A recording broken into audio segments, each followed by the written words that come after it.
दोस्तों आज एक साथ मार्केट में दो मेन बोर्ड आईपीओ ओपन हुआ। एक है विक्रांत इंजीनियरिंग आईपीओ और दूसरा है एनलॉन हेल्थ केयर आईपीओ। तो चलिए देखते हैं कि आईपीओ डे 1 में कितना सब्सक्राइब हुआ है और इसके अलावा बाकी के आईपीओ के भी प्रीमियम को देखेंगे। तो चलिए वीडियो को शुरू करते हैं। लेकिन इससे पहले कि मैं वीडियो को शुरू करूँ, अगर आप इस चैनल पर पहली बार विजिट कर रहे हैं या फिर आपने चैनल अब तक सब्सक्राइब नहीं किया है तो चैनल को सब्सक्राइब कर लें और वीडियो को भी लाइक कर दें। पहले बात कर लेते हैं विक्रांत इंजीनियरिंग आईपीओ के बारे में। तो आईपीओ 26 अगस्त से यानी कि आज से ही ओपन हुआ है और 29 अगस्त को क्लोज होगा। फेस वैल्यू ₹1 पर शेयर है। बुकिंग प्राइस 97 है और आईपीओ में 148 शेयर्स का लॉट रखा गया है। आईपीओ 772 करोड़ का है, जिसमें 721 करोड़ का फ्रेश इशू है और 51 करोड़ का ऑफर फॉर सेल है। ये मेन बोर्ड आईपीओ है तो कंपनी बीएसई और एनएसई के ऊपर लिस्ट होगी। अब आईपीओ में रिजर्व एप्लीकेशंस को देखें तो इस आईपीओ में रिटेलर्स के लिए 35% का पोर्शन है, यानी कि रिटेल पोर्शन में 1,88,213 लोगों को अलॉटमेंट मिलने वाली है। अब आईपीओ ज़्यादा बड़ा नहीं है तो ज़्यादा लोगों को अलॉटमेंट नहीं मिलेगी। तो चलिए देख लेते हैं कि आईपीओ डे 1 में कितना सब्सक्राइब हुआ है। आईपीओ के डे 1 के सब्सक्रिप्शन को देखें तो पहले दिन ही आईपीओ 2.51 टाइम सब्सक्राइब हुआ है, जिसमें क्यूआईबीज की ओर से आईपीओ को 0.43 टाइम सब्सक्राइब किया गया है। एचएनआईज पोर्शन में 5.43 टाइम, बिग एचएनआईज पोर्शन 5.76 टाइम और स्मॉल एचएनआईज पोर्शन 4.78 टाइम सब्सक्राइब हुआ है। रिटेल पोर्शन में आईपीओ को 2.44 टाइम सब्सक्राइब किया गया है। तो पहले दिन ही आईपीओ में 3,84,004 एप्लीकेशंस लगा है, यानी कि डे 1 में ही देखें तो आईपीओ में खूब एप्लीकेशंस लगा है, यानी कि बढ़िया डिमांड इसमें देखने को मिली है। खासकर एचएनआईज और रिटेलर्स की ओर से आईपीओ में पहले दिन ही खूब एप्लीकेशंस लगा है। अब इसके प्रीमियम को देखें तो कल तक इसका प्रीमियम जहां ₹20 के ऊपर ट्रेड कर रहा था, आज इसका प्रीमियम गिरकर ₹13 के ऊपर देखने को मिल रहा है। तो प्रीमियम के अंदर बड़ी गिरावट देखने को मिल रही है, क्योंकि आज के दिन मार्केट में भी बड़ी गिरावट देखने को मिली है। तो जब भी मार्केट में गिरावट आती है तो प्रीमियम भी गिर जाते हैं और यही रीज़न है कि इसका प्रीमियम भी डाउन है। आईपीओ में 148 शेयर्स का लॉट है, यानी कि एक लॉट से ₹1924 करीब प्रॉफिट की उम्मीद है। इसका प्रीमियम भी 14 साढ़े 14% के राउंड ट्रेड कर रहा है। तो प्रीमियम बहुत अट्रैक्टिव प्राइस के ऊपर देखने को नहीं मिल रहा, तो ठीक ठाक प्रॉफिट हो सकता है। वैसे आगे भी अगर मार्केट में गिरावट रहती है तो आईपीओ से ज़्यादा बढ़िया प्रॉफिट नहीं बनेगा। और आज आपने देखा भी कि आज मार्केट में जो 4 मेन बोर्ड आईपीओ लिस्ट हुए उनकी लिस्टिंग कैसे देखने को मिली है, यानी कि किसी भी आईपीओ की लिस्टिंग बढ़िया नहीं हुई है, बहुत ही दबाव में आईपीओ की लिस्टिंग हुई। तो इसलिए कभी भी ग्रे मार्केट प्रीमियम देकर आप ये अंदाज़ा लगा लें कि आईपीओ से बढ़िया प्रॉफिट होगा, ये पॉसिबल नहीं है। जब भी अगर मार्केट आपको दबाव में देखने को मिलता है, सडन अगर मार्केट में गिरावट हो जाती है तो फिर आईपीओ की लिस्टिंग भी बढ़िया नहीं होती है। तो इसलिए कहीं भी इन्वेस्टमेंट से पहले अपने रिस्क रिवॉर्ड को जरूर कैलकुलेट कर लें और उसके बाद ही कहीं भी इन्वेस्टमेंट करें। अब आज लिस्ट हुए आईपीओ को देखें तो जेम एरोमेटिक्स आईपीओ का प्रीमियम कल तक 10% से ऊपर ट्रेड कर रहा था और आईपीओ की लिस्टिंग 2 से 2.5% के राउंड हुई है, यानी कि आईपीओ की लिस्टिंग एक तो लो प्राइस के ऊपर देखने को मिली और लिस्टिंग के बाद कंटिन्यू यहाँ पर सेलिंग प्रेशर भी देखने को मिला है। विक्रम सोलर आईपीओ का भी प्रीमियम 10% से ऊपर ट्रेड कर रहा था और इसकी लिस्टिंग तो एक तरह से देखा जाए तो फ्लैट देखने को मिला है, यानी कि 2% से भी नीचे लिस्टिंग हुई, लेकिन लिस्टिंग के बाद इसमें जंप देखने को मिला है। हालांकि जैसे इसमें एक हाई टच हुआ है उसके बाद वहां से भी सेलिंग प्रेशर देखने को मिला है। तो आज जिस तरह से मार्केट आपको दबाव में देखने को मिला है तो उनका इफेक्ट आपको आईपीओ की लिस्टिंग पर भी देखने को मिला है और यही रीजन है कि आईपीओ की लिस्टिंग भी बहुत अट्रैक्टिव नहीं हुई है।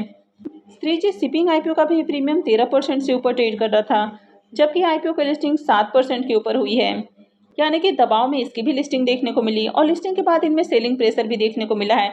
तो कभी भी सिर्फ ग्रे मार्केट प्रीमियम देकर आप ये अंदाजा लगा ले कि आईपीओ से बढ़िया प्रॉफिट होगा, तो ऐसा नहीं होता है।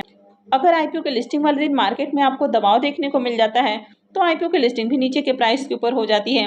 वहीं अगर मार्केट आपको बुलिश देखने को मिलता है तो बढ़िया लिस्टिंग हो जाती है। तो इसलिए किसी भी आईपीओ में सिर्फ आपको जीएमपी देखकर अप्लाई नहीं करना चाहिए, कंपनी को भी देखना चाहिए कि कंपनी भी अच्छी हो। अगर कंपनी अच्छी होती हो तो बाद में रिकवर भी हो जाती है, लेकिन वहीं अगर ख़राब कंपनियां होती हैं तो अगर एक बार उनमें गिरावट आती है तो फिर वहां से रिकवर करना मुश्किल होता है।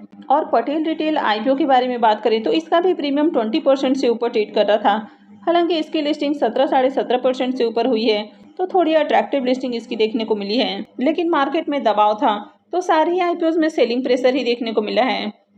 नेक्स्ट ऐप है एनलॉन हेल्थ केयर आईपीओ। यह आईपीओ भी आज ही ओपन हुआ है और ये भी 29 को क्लोज होने वाला है। फेस वैल्यू ₹10 पर शेयर है। बुकिंग प्राइस 91 है और आईपीओ में 164 शेयर्स का लॉट है। आईपीओ 121.03 करोड़ का है, तो काफ़ी छोटा आईपीओ है। और पूरा का पूरा ये फ्रेश इशू का आईपीओ है। मेन बोर्ड आईपीओ है तो कंपनी बीएसई और एनएसई के ऊपर लिस्ट होगी।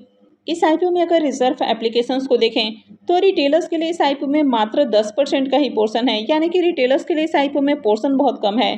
तो रिटेल पोर्शन में 8,109 लोगों को अलॉटमेंट मिलने वाली है, यानी कि इस आईपीओ में अलॉटमेंट मिलना बहुत ज़्यादा टफ होने वाला है, क्योंकि एक तो आईपीओ का साइज बहुत छोटा है और ऊपर से यहाँ पर रिटेलर्स का पोर्शन भी मात्र 10% का है। तो मात्र 8,109 लोगों को ही अलॉटमेंट मिलने वाली है। तो चलिए देख लेते हैं कि आईपीओ डे 1 में कितना सब्सक्राइब हुआ है। आईपीओ के डे 1 के सब्सक्रिप्शन को देखें तो पहले दिन आईपीओ 1.69 टाइम सब्सक्राइब हुआ है। क्यूआईबीएस की ओर से आईपीओ को 0.91 टाइम सब्सक्राइब किया गया है। एचएनआईएस पोर्शन में 0.71 टाइम, बिग एचएनआईएस पोर्शन 0.48 टाइम और स्मॉल एचएनआईएस पोर्शन 1.16 टाइम सब्सक्राइब किया गया है। और रिटेल पोर्शन में आईपीओ को 8.99 टाइम सब्सक्राइब किया गया है। तो पहले दिन आईपीओ में 61,579 एप्लीकेशंस लगा है, यानी कि डे 1 में देखें तो ठीक ठाक डिमांड है, बहुत अच्छी डिमांड डे 1 में नहीं है। यानी कि जिस तरह से छोटा आईपीओ देखने को मिला है उसके अकॉर्डिंग देखें तो ज़्यादा एप्लीकेशंस नहीं लगा है। वैसे रिटेलर्स ने भर भर कर आईपीओ में अप्लाई किया है और पहले दिन ही रिटेलर्स की ओर से देखें तो 9 गुना के करीब आईपीओ सब्सक्राइब हुआ है। अब इसके प्रीमियम को देखें तो इसका प्रीमियम मात्र 5 रुपये के ऊपर ट्रेड कर रहा है। आईपीओ में 164 शेयर्स का लॉट है, तो एक लॉट से 820 रुपये करीब प्रॉफिट की उम्मीद है। प्रीमियम इसका 5.5% के राउंड ट्रेड कर रहा है, तो इसका प्रीमियम काफ़ी लो प्राइस के ऊपर ट्रेड कर रहा है। तो इस आईपीओ से ज़्यादा बढ़िया प्रॉफिट की उम्मीद नहीं है। छोटा आईपीओ है, इसके बावजूद भी देखें तो आईपीओ में पहले दिन बहुत ज़्यादा एप्लीकेशंस भी नहीं है, सिर्फ रिटेलर्स की ओर से ही अच्छी डिमांड है। तो अभी जिस तरह से मार्केट आपको वोलेटाइल देखने को मिल रहा है, सडन कभी आपको तेजी देखने को मिल जाती है, उसके बाद कभी आपको बड़ी गिरावट भी देखने को मिल जा रही है। तो आईपीओ में अप्लाई करने से पहले अपने रिस्क रिवॉर्ड को जरूर कैलकुलेट कर लें और उसके बाद ही कहीं भी इन्वेस्टमेंट करें, क्योंकि जिस तरह से मार्केट में गिरावट देखने को मिल रही है तो अगर आप बिना सोचे किसी भी आईपीओ में अप्लाई करते हैं तो प्रॉफिट के बजाय आपको नुकसान भी हो सकता है। तो चलिए बाकी के आईपीओ को भी देख लेते हैं। मंगल इलेक्ट्रिकल आईपीओ के बारे में बात करें तो इसकी लिस्टिंग 28 अगस्त को होने वाली है, क्योंकि 27 अगस्त को यानी कि कल मार्केट में गणेश चतुर्थी की छुट्टी है, तो आईपीओ की लिस्टिंग परसों होगी। इसकी प्रीमियम को देखें तो इसका प्रीमियम अभी 15 रुपये के ऊपर ट्रेड कर रहा है। आईपीओ में 26 शेयर्स का लॉट है, यानी कि एक लॉट से 390 रुपये करीब प्रॉफिट की उम्मीद है। प्रीमियम को देखें तो प्रीमियम 2.5% के ऊपर ट्रेड कर रहा है। तो जिस तरह से इसका प्रीमियम लो प्राइस के ऊपर देखने को मिल रहा, तो इससे भी ज़्यादा बढ़िया प्रॉफिट की उम्मीद नहीं है। नेक्स्ट मेन बोर्ड आईपीओ है अमंता हेल्थ केयर आईपीओ। यह आईपीओ 1 सितंबर से ओपन होने वाला है और 3 सितंबर को क्लोज होगा। फेस वैल्यू 10 रुपये पर शेयर है। बुकिंग प्राइस 126 है और आईपीओ में 119 शेयर्स का लॉट है। आईपीओ के साइज को देखें तो आईपीओ 126 करोड़ का है, तो ये भी बहुत छोटा आईपीओ रहने वाला है और पूरा का पूरा ये फ्रेश इशू का आईपीओ है। ये मेन बोर्ड आईपीओ है तो कंपनी बीएसई और एनएसई के ऊपर लिस्ट होगी। अब इसके प्रीमियम को देखें तो इसका प्रीमियम 22 रुपये के ऊपर देखने को मिल रहा। आईपीओ में 119 शेयर्स का लॉट है, यानी कि एक लॉट से 2618 रुपये करीब प्रॉफिट की उम्मीद है। प्रीमियम को देखें तो प्रीमियम 17.5% के राउंड ट्रेड कर रहा, तो इससे भी बढ़िया प्रॉफिट की उम्मीद है। यह आईपीओ 1 सितंबर यानी कि नेक्स्ट वीक में मंडे से ओपन होने वाला है, तो मैं जल्द ही इसकी भी डिटेल वीडियो अपलोड करूंगी। तो अगर आपको वीडियो अच्छी लगी है तो वीडियो को लाइक कर दें और चैनल को भी सब्सक्राइब करके रखें। और वीडियो को अंत तक देखने के लिए आप सबका बहुत बहुत धन्यवाद।